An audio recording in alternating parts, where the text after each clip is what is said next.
Hi everyone, I'm Helen and welcome to my channel. I thought I would come on and share with you another unfinished project that I'm working on. But first I thought I would show you a couple things that I got from Michael's. I don't get to Michael's very often. It's a 5-hour round trip from where I live, so I don't get there very often. But when I did go, I picked up these adhesive trims, which are really nice. They're very spring. I really like these peach or coral colors. I also picked up in the clearance bin, I picked up some of these coral stickers. See, I paid $1.50. They weren't on clearance. It was in the clearance bin, but there was no deal. I didn't get a deal. They were $1.50. My dog is squeaking on her new toy. I'll have to show you a picture of her, maybe in the next video. Oh, maybe because I'm talking. I'm not sure. But what else I got was using a 50% coupon. I got some Dylusion stamps and I got a stencil. So I'm excited about that. The unfinished project that I'm going to be working on next is to finish decorating this coffee can. Why am I decorating a coffee can, you ask? I'm glad you asked because I have a number of long-handled paintbrushes that needed a home.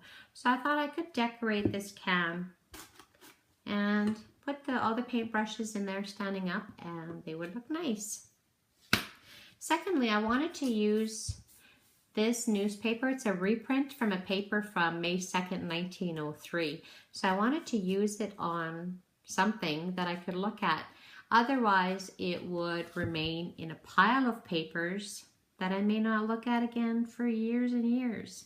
So this way, I'd be able to see it. So the reason this has remained unfinished is because I don't know when I'm going to get back there to get another one of these papers if I ruin it. So that's why it's not done. I don't want to wreck it because I don't know when I'm going to be back. But I'll have to go through my stuff and pick out some things because it's not holding any paintbrushes at the moment. It's just sitting there in a pile of unfinished projects. So this one is next. A couple of things that might work. This was one of the backings of stickers that I got from Dollarama. So I like the cork on here. And I was thinking, I just ripped the edges off. But I was thinking maybe painting it brown and using this crackle. I've never used crackle. I don't even know how it works. So I'm going to try it on a piece of this cardboard and see what it looks like. This might work too. These are little type font stickers. They kind of look like the antique typewriters. So I did find a few things and maybe some rope. I'll find some more things. I thought I'd come back on really quickly and show you what kind of mess I'm making. I had a bunch of these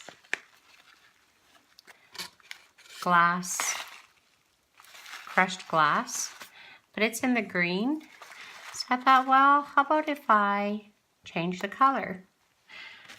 So I added in some blue, thunder blue paint and some black paint, and I mixed it up.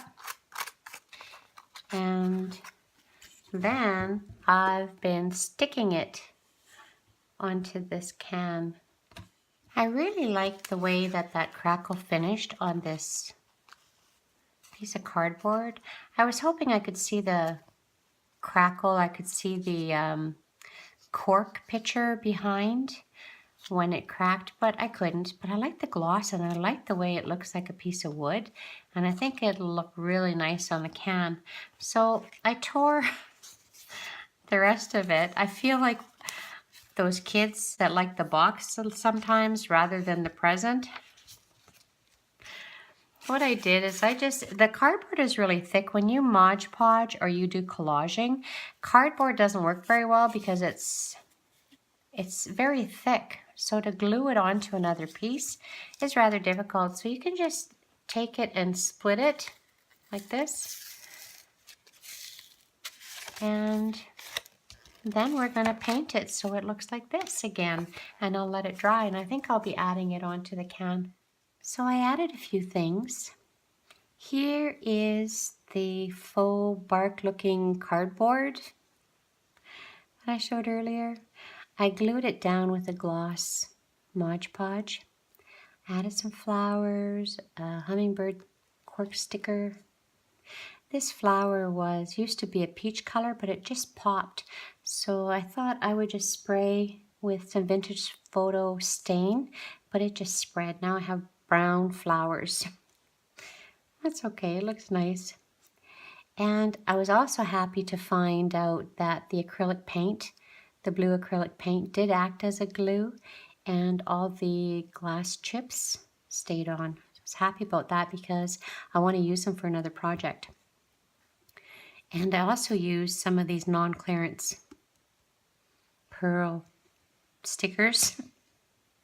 So this was bare, and I thought it needed a little something more. So I took some more modeling paste mixed with the vintage photo distress stain, and I used a brick stencil, and I just filled it in a few areas and touched it up with some burgundy paint. There's a few paint splatters, stamp. So I'm really happy with the way that it turned out. Personally, I like this part the best. So chances are this will be the side that's facing out when it's full of paintbrushes. I hope you give something like this a try. It was a lot of fun to do. The reason that I kept this paper is this is a reprint of a paper that was from 1903. Last November, a couple aunts, uncle, and I were able to visit an interpretive center, which is another name for a museum, in Frank. And it's also known as the Frank Slide. And the reason that it's known as the Frank Slide is on April 29th, 1903, at just after 4 in the morning, 90 million tons of rock slid away from Turtle Mountain, and it buried part of a mining community. It's estimated that between 70 and 90 people were buried under the rock. Entire families wiped out. It's quite a sight to see even 114 years later. I think I'm going to insert something here. I thought some of you might be interested to see where the Frank Slide happened. So this is a map of 2 western provinces in Canada. This one is British Columbia, also known as BC, along the Pacific Ocean. And right next to it is Alberta. Alberta is 660,000 square kilometers. It's a huge space. This is Jasper National Park that follows the Rocky Mountains. And if we go south, south, south along this highway into the municipality of Crowsnest Pass, and we'll go a little closer, there is Frank. 90 million tons of rock slid in 100 seconds. Lives changed forever. This city, it's very windy here, this city is Lethbridge, and it is the second windiest city in Canada next to St. John's, Newfoundland. So that's where the Frank Slide happened. So this is how it turned out. I'm really happy with it. It's a good home for those paintbrushes. Thank you very much for watching, and I will see you next time. Bye.